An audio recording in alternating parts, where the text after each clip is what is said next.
I'm not your chauffeur, Mom. Those 5 words delivered with such cold contempt over the phone were the final nail in the coffin. What my daughter Lauren didn't know was that I'd already been to see my lawyer 3 days earlier. And when he called her 2 months later with the news, the sound of her screaming could probably be heard 3 counties over. My name is Diane Mitchell. I'm 68 years old, and this is the story of how my own daughter showed me exactly who she really was, and how I made sure she'd never forget it. Before we begin, I'd love to know where you're all watching from today. Are you joining me from somewhere warm and sunny, or are you bundled up against the cold like I am here in Ohio? Drop your location in the comments. I love hearing from you all. Now, let me tell you how we got here. I raised Lauren on my own after her father walked out when she was 3 years old. I worked double shifts as a nurse, put myself through night school to get my RN degree, and made sure my baby girl never wanted for anything. Dance lessons, piano lessons, summer camps, a car when she turned 16, and a completely paid-for education at Ohio State University. I didn't do it for gratitude. I did it because that's what mothers do. We sacrifice, we give, we love unconditionally. Or at least, that's what I thought love was supposed to look like. Lauren graduated with a business degree and immediately married Connor, a real estate developer she'd met her senior year. I liked Connor at first. He was charming, ambitious, and seemed to genuinely care about my daughter. They had a beautiful wedding that I helped pay for, bought a house in an upscale suburb 40 minutes from my home, and settled into their picture-perfect life. That's when things started to change. At first, it was small things. Lauren would cancel our weekly Sunday dinners at the last minute. "Connor has a work thing," she'd say. Or, "We're just so busy with the house renovations." Then the phone calls became less frequent. Our conversations shorter, more strained. I told myself it was normal. She was building her own life, her own family. I didn't want to be one of those clingy mothers who couldn't let go. But then came the requests. "Mom, can you loan us $20,000? Connor's investment deal needs a little more capital. Mom, we're redoing the kitchen. Could you help us out? Maybe $30,000? Mom, Connor wants to buy this rental property, but we're just a bit short. $45,000 would really set us up." Every single time I said yes. I dipped into my retirement savings, the nest egg I'd built up over 40 years of hard work and careful planning. Because that's what mothers do, right? We help our children succeed. I never asked for the money back. Lauren assured me these were investments in our future, and that I'd always be taken care of. Connor would nod, seriously, and shake my hand, promising that when their ship came in, they'd remember everything I'd done for them. Over 5 years, I gave them nearly $200,000. My retirement fund went from comfortable to concerning, but I told myself it was worth it. Lauren was happy, successful. She'd bought a Mercedes, they'd renovated their entire house, taken trips to Europe and the Caribbean. Seeing my daughter thrive, even if it was with my money, gave me a sense of purpose. And then I got the diagnosis. It started with fatigue that wouldn't go away, then dizziness. My hands would shake for no reason. At first, I chalked it up to getting older, working too hard. But when I nearly fainted during a shift at the hospital where I'd worked for 32 years, my supervisor insisted I see a doctor. The tests took 3 weeks, 3 weeks of anxiety, sleepless nights, and trying to stay positive, while my body betrayed me in small, terrifying ways. Dr. Patel called me into his office on a Tuesday afternoon in March. I remember the date because it was 2 days before Lauren's birthday, and I'd been planning to take her to lunch at her favorite restaurant. "Diane, you have atrial fibrillation," he said, his kind eyes serious behind his glasses. "Your heart's electrical system isn't functioning properly. The good news is it's treatable, but we need to monitor you closely and adjust your medications carefully. You'll need regular checkups, and you absolutely cannot drive for at least 60 days while we get your dosage stabilized." I felt the floor drop out from under me. No driving? I lived alone. I had bills to pay, groceries to buy, doctor's appointments to keep. "What about work?" I asked, though I already knew the answer. "You need to take medical leave immediately," he said gently. "I'm sorry, Diane. I know how much your work means to you." I called Lauren that evening from the hospital parking lot, my hands still shaking from the news. "Honey, I need to tell you something," I said when she answered. I could hear the television in the background, what sounded like a reality show. "Mom, can this wait? Connor and I are watching something." "Lauren, I was at the doctor today. I have a heart condition. Oh my God, is it serious? Like, are you dying?" Her tone wasn't concerned. It was annoyed, like I'd interrupted her show with something inconvenient. "No, I'm not dying, but I need help. I can't drive for 60 days while they adjust my medications, and Mom, that's what Uber is for. Look, I really need to go. Text me the details, okay? Love you. Bye." She hung up before I could respond. I sat in my car in that parking lot for 20 minutes, staring at my phone, telling myself she was just busy. She'd process it later and call me back, concerned and apologetic. She didn't call back that night, or the next day, or the day after that. I texted her my doctor's information, my appointment schedule, asked if maybe we could set up a weekly check-in. She responded 3 days later with, "Sounds good, Mom. Things are crazy here with Connor's business expansion. We'll try to help when I can." "We'll try to help." Those words sat in my chest like a stone. The next 2 months were the loneliest of my life. I took Ubers to my appointments, spent a fortune on grocery deliveries, and sat in my house watching the trees outside my window slowly bloom with spring growth while I felt myself withering. I'd call Lauren once a week. Sometimes she'd answer. Most times it would go to voicemail. When we did talk, she'd rush through the conversation, always with somewhere else to be, something else to do. "How are you feeling?" became her standard opening line, delivered in the same tone someone uses when asking, "How's the weather?" "I'm managing," I'd say, even though some days the fatigue was so overwhelming I couldn't get out of bed until noon. "It would be nice to see you, though. Maybe you could come for lunch this weekend?" "I'll check my calendar and let you know." She never let me know. Then came my follow-up appointment. Dr. Patel needed to see me at 2 o'clock on a Wednesday afternoon. I'd scheduled it weeks in advance. The night before, I called Lauren.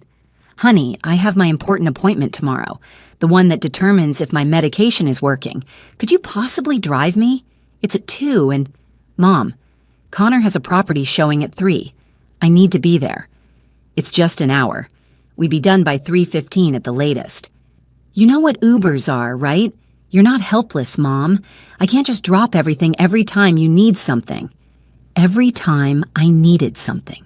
As if I'd been calling her daily, demanding her attention. As if I hadn't given her everything I had for 35 years. "Lauren, I gave you $200,000. Oh my God, here we go. You're going to throw that in my face now? That was years ago, Mom. And we never asked you to give us that money. You offered." My hand tightened around the phone.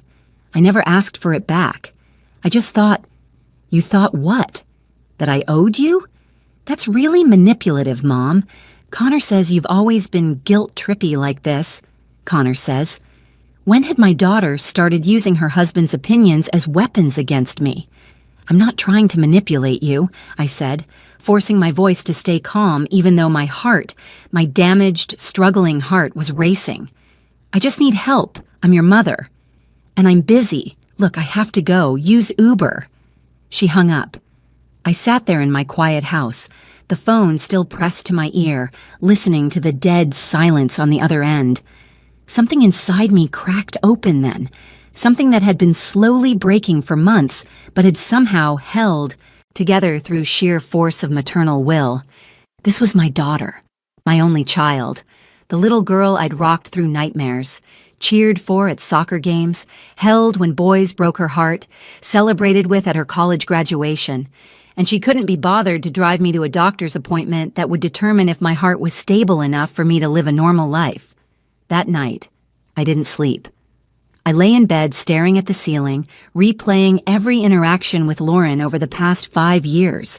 And for the first time, I let myself see the pattern I'd been denying. She called when she needed money.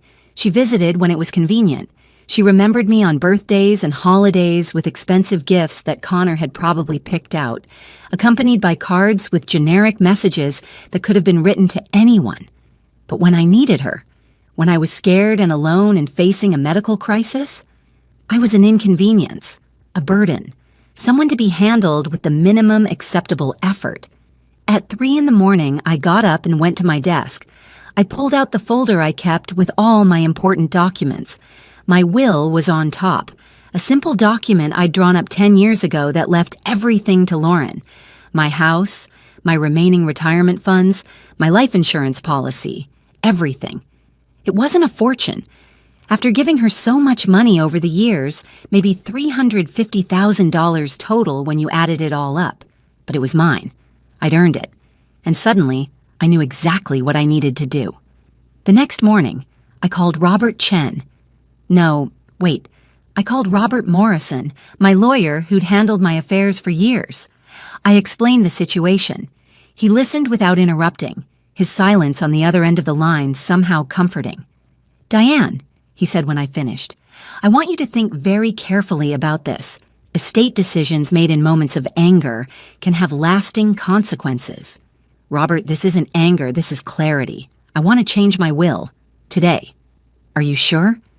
I looked around my empty house, thought about the Uber I'd have to take to my appointment that afternoon, remembered Lauren's voice saying, "I'm not your chauffeur." I've never been more sure of anything in my life. 3 hours later, I was sitting in Robert's office signing the new documents. My estate would now go to various charities: the American Heart Association, the Nursing Scholarship Fund at my local hospital, and the women's shelter where I used to volunteer before my health declined. Lauren would get nothing. "She'll contest this," Robert warned me. "Let her try. I'm of sound mind, there are no legal grounds, and I'll include a letter explaining exactly why I made this decision." That's allowed, isn't it? It's not just allowed, it's advisable. It shows clear intent and reasoning. So I wrote it. Every word was like lancing a wound, painful but necessary. To my daughter Lauren, "I am leaving you nothing not out of spite, but because you have shown me that your love was transactional, conditional on what I could provide rather than who I am. You have abandoned me when I needed you most, treated me as an obligation rather than your mother, and demonstrated that the only value I held in your life was financial. I hope you find happiness with the money I gave you while I was alive, because you will receive nothing more from me in death.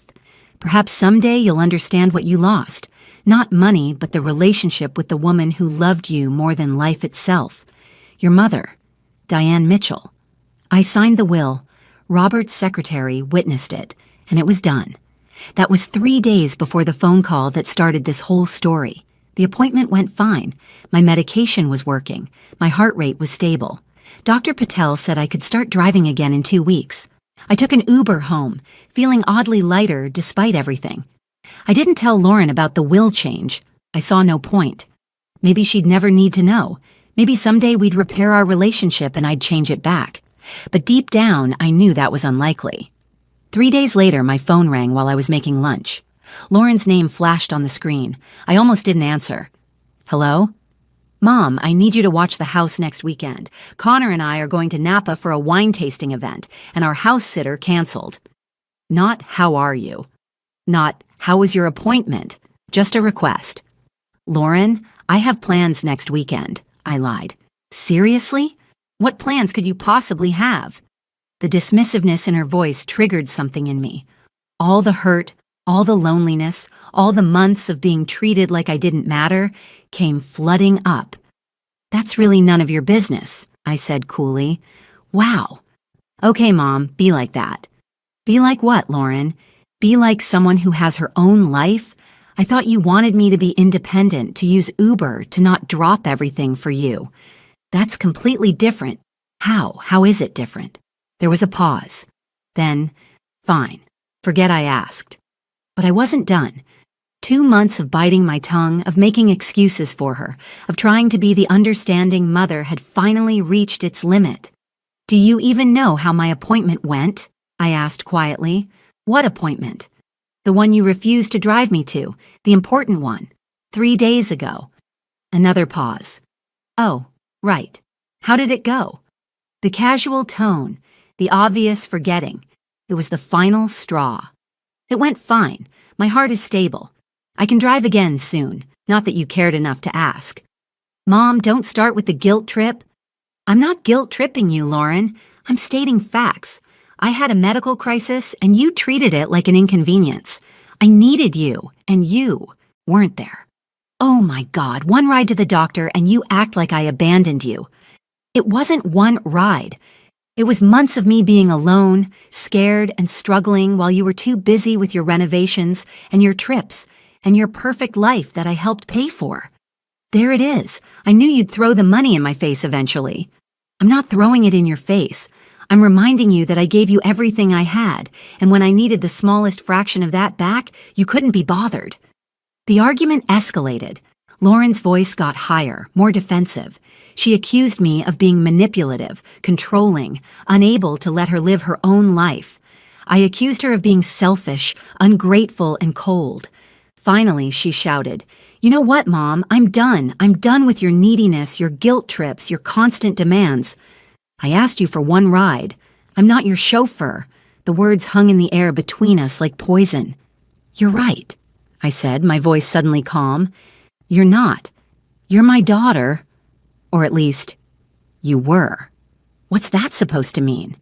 It means I'm done expecting anything from you, Lauren.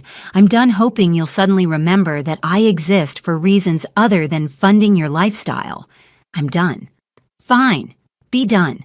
See if I care. She hung up on me for what would turn out to be the last time we'd speak for 2 months. I stood in my kitchen, my hands shaking, my heart pounding in a way that would have alarmed Dr. Patel. But mixed with the hurt and anger was something else. Something that felt almost like freedom. I'd changed my will just in time. The weeks that followed were strange. I waited for Lauren to call and apologize. She didn't. I waited for her to at least check in. Nothing. My birthday came and went. No card, no call, no text. I could have reached out. Part of me wanted to. But another part of me, the part that had been slowly dying from emotional neglect, knew that if I reached out now, if I apologized for standing up for myself, I'd be teaching her that she could treat me however she wanted, and I'd always come back for more. I couldn't do it anymore.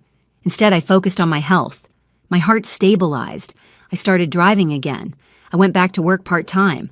I reconnected with friends I'd been neglecting. I joined a book club. I started volunteering at the hospital gift shop. My life got smaller in some ways, but richer in others. 2 months passed. Then 3. I didn't hear from Lauren at all. Then, on a Tuesday afternoon in September, I fell. It was stupid, really. I was reaching for something on the top shelf of my closet, lost my balance, and went down hard. I felt something in my hip give way, heard a crack that I knew meant nothing good. The pain was extraordinary. I managed to pull my phone from my pocket and call 911. The paramedics came, got me to the hospital. X-rays confirmed what I already knew, fractured hip. I'd need surgery, then weeks of physical therapy. Lying in that hospital bed, waiting for them to prep me for surgery, I did something I swore I wouldn't do. I called Lauren. It went to voicemail. Of course it did. "Lauren, it's Mom. I'm at Cleveland General. I fell and broke my hip. I'm going into surgery in an hour. My voice cracked. "I just wanted you to know, in case, well, just in case." I hung up and closed my eyes, trying not to cry. The nurse came in, patted my hand, and told me everything would be fine. The surgery went well. I woke up groggy and in pain, but alive. My phone was on the table beside my bed. No missed calls, no texts. Lauren hadn't even checked to see if I was okay. That's when something inside me turned from hurt into something else entirely. Something cold and resolute. I'd given her one last chance to show me she cared, even a little bit. She couldn't even manage that. Fine. I spent 5 days in the hospital, then 2 weeks in a rehab facility. Not once did Lauren call, text, or visit. Not once. My coworkers visited. Friends from my book club brought me magazines and chocolates. Even my neighbor, Mrs. Patterson, drove 40 minutes to sit with me for an afternoon. But my own daughter? Nothing. When I finally got home, I hired a home health aide to help me for a few hours each day. Physical therapy was brutal, but I attacked it with determination that surprised even my therapist. "You're healing remarkably well for someone who went through what you did," she told me. "Most people your age take months to get to this point." "I'm motivated," I said simply. What I didn't tell her was that my motivation came from anger, from hurt, from the crystal clear understanding that I was completely alone in this world, and if I didn't fight for my own recovery, no one else would. It was during one of those physical therapy sessions that my phone rang. Robert Morrison. "Diane, I hope I'm not catching you at a bad time." "Just finishing up PT. What's up, Robert?" "I wanted to let you know. I'll be retiring at the end of the year. I'm transferring all my clients to my partner, Jennifer Walsh. She's excellent, and I've briefed her on all your documents." "Oh, well, congratulations on your retirement." "Thank you. There's one more thing. Your will, Jennifer will have it, of course. But I wanted to remind you that if anything changes in your relationship with your daughter, we can always—" "Nothing's going to change, Robert." There was a pause. "I'm sorry to hear that." "I'm not. Not anymore." After we hung up, I looked at my phone for a long moment. Then I opened my text messages and found Lauren's name. The last message was from me, 3 months ago. "I love you." She'd never responded. I started typing. "Lauren, I broke my hip 2 weeks ago. I'm okay now, but I thought you should know. Not because I expect anything from you, I learned that lesson already, but because someday when you're sitting in front of a lawyer hearing about my will, you'll remember this moment.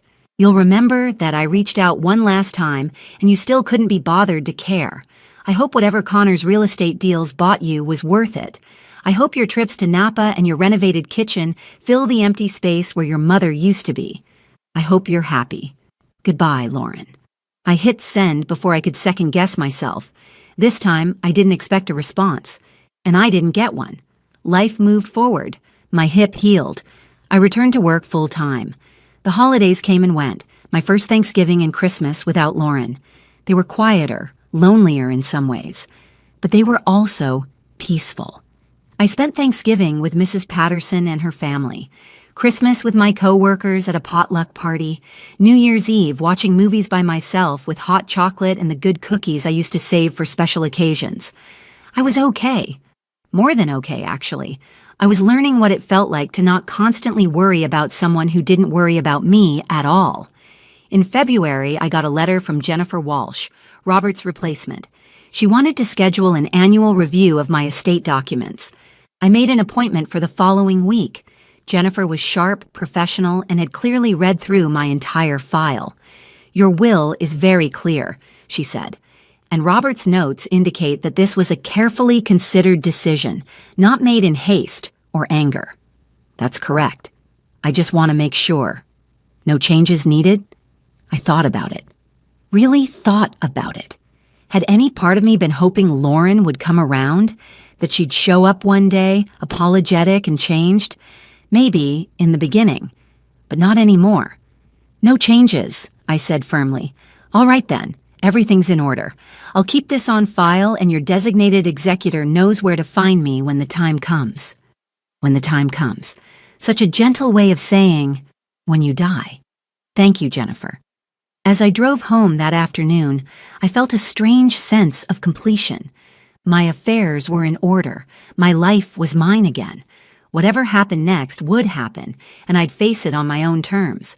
I didn't know that next would come much sooner than I expected. In March, almost exactly a year after my initial diagnosis, I started feeling off again. Dizzy spells, fatigue. Dr. Patel ran more tests. "Your heart is acting up again," he said, concern evident in his voice. "I want to admit you for observation, get you on some new medications." "Is it serious?" "It's manageable, but we need to be aggressive about it. You're not in immediate danger, Diane, but your heart is under stress." I spent 3 days in the eye hospital. They adjusted my medications, monitored me constantly, and finally released me with strict instructions to rest and follow up in 2 weeks. I went home exhausted but stable. And then, the next afternoon, my doorbell rang. I wasn't expecting anyone. I peered through the peephole and my heart, my problematic, struggling heart, nearly stopped. Lauren stood on my porch. For one insane moment, I thought maybe she'd heard somehow. Maybe she was here to finally be the daughter I'd always hoped she'd be. Then I opened the door and saw her face. Not concerned, not apologetic, angry. "What the hell, Mom?" "No. How are you?" "No. I heard you were in the hospital." Just anger. "Hello, Lauren. It's been a while." "Cut the crap. Connor ran into Mrs. Patterson at the grocery store. She told him you were in the hospital. Were you ever going to tell me?" I stared at my daughter, this stranger on my porch, and felt absolutely nothing. No hurt, no anger, just nothing. "Why would I tell you? You made it very clear my health issues are inconveniences you don't have time for." "That's not fair, isn't it? I told you I broke my hip. You never responded. I was in the hospital for days. You never called. Why would this time be any different?" She had the grace to look uncomfortable. "I was busy." "You're always busy, Lauren. That's the problem. You're busy with your life, your marriage, your trips, your everything. Everything except your mother." "That's not true. I think about you. If you're still watching, and I hope you are, could you do me a favor? Hit that subscribe button." Because what happened next, what I said to my daughter after months of silence, after a year of being treated like I didn't matter, this is where everything changed. "You think about me?" I said quietly. "When? When you're sitting in the house I helped you buy? When you're driving the car my money paid for? When you're on vacation with my retirement funds?" "Oh my God, you're still on about that money." "I'm not on about the money, Lauren. I don't care about the money. I care that you took everything I had and gave me nothing in return. Not your time, not your concern, not your love, nothing." "That's not true. I love you." "Do you? Because from where I'm standing, you love what I can provide. You loved me when I was useful. When I needed you, I became a burden." Tears started rolling down her face. "Mom, please, I know I messed up. I know I wasn't there when you needed me, but I'm here now. Can't we just what? Pretend it didn't happen? Go back to the way things were?" "Yes, I miss you, Mom. Connor and we've been talking, and he made me realize I took you for granted. I want to fix this." Connor made her realize. Not her own heart, not her own conscience. Her husband had to tell her she'd been a terrible daughter. "I appreciate you coming by," I said, my voice carefully neutral. "I really do, but I think it's too late, Lauren." "Don't say that. It's never too late. You're my mom, and you're my daughter." Which makes what you did, what you didn't do, hurt even more. She reached for my hand. I pulled away. "Mom, please, give me another chance. I'll be better. I'll visit more. I'll call more. You'll do all of that until the next time your life gets busy, or Connor needs you, or something more important comes up, and I'll be right back where I started, waiting by the phone for a daughter who can't be bothered." "That won't happen. I swear." "You swore you'd pay me back the money I loaned you, too. How did that work out?" She flinched like I'd slapped her. "That was different."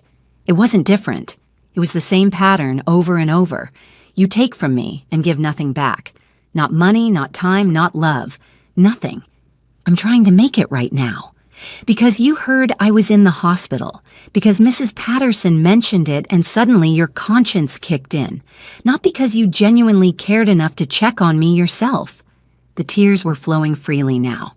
"I'm sorry. I'm so sorry. Please, Mom, please."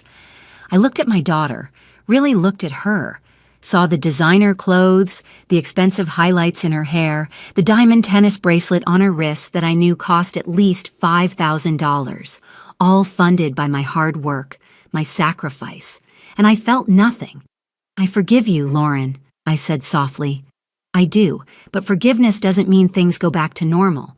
You taught me that I can't depend on you. That lesson is learned. I can't unlearn it." "So what? We just never talk again? You're just going to shut me out of your life?" "I'm not shutting you out. You shut yourself out. I'm just accepting reality." She stood there on my porch, crying, begging me to let her back in.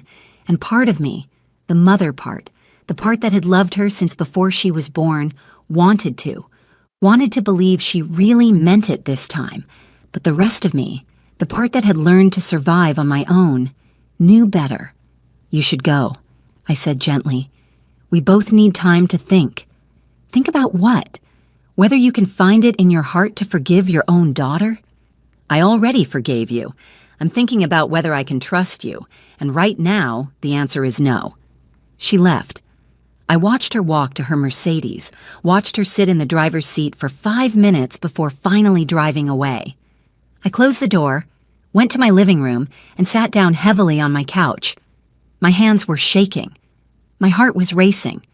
The bad kind of racing that made me worry Dr. Patel would put me back in the hospital.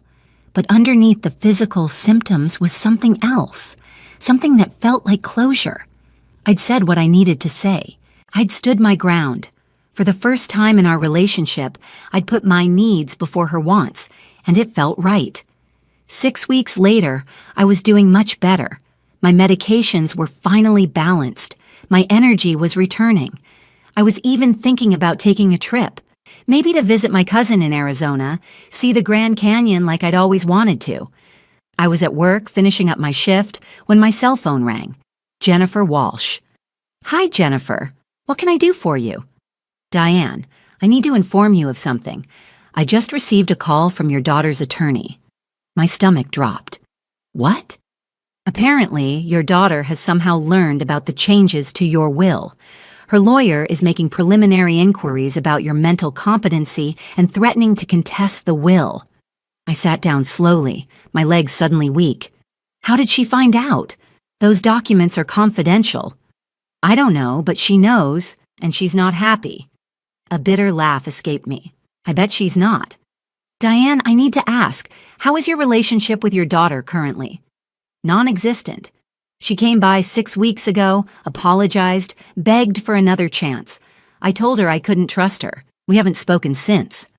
And before that? Almost a year of silence, punctuated by me begging for basic consideration and her treating me like a burden. That's actually good for our purposes. If she contests, we have a clear pattern of estrangement that justifies your decision. Do you have any documentation, text messages, emails?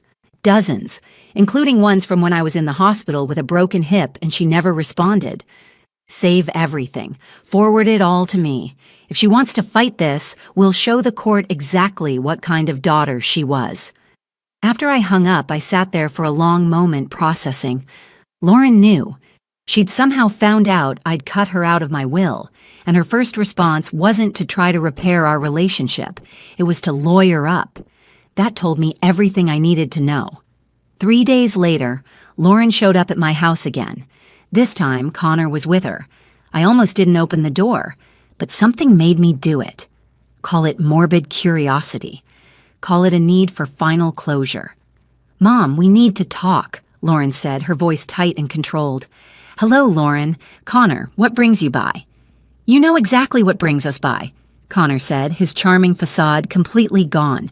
You changed your will and cut Lauren out completely. That's my right. After everything we did for you, he started. Everything you did for me? I couldn't help but laugh. What exactly did you do for me, Connor? Besides take $200,000 and ghost me when I needed basic help? We never asked you to give us that money. No, you just manipulated and pressured and made me feel like a terrible mother if I didn't. Help you invest in your future. And then when I needed you, I'm not your chauffeur, remember? Lauren's face flushed. I apologized for that. Once, after almost a year, and only because Mrs. Patterson mentioned I was in the hospital, your apology was self-serving and meaningless. You're a bitter, vindictive woman, Connor spit out. You can't stand that Lauren built a life without you. With my money, I corrected calmly.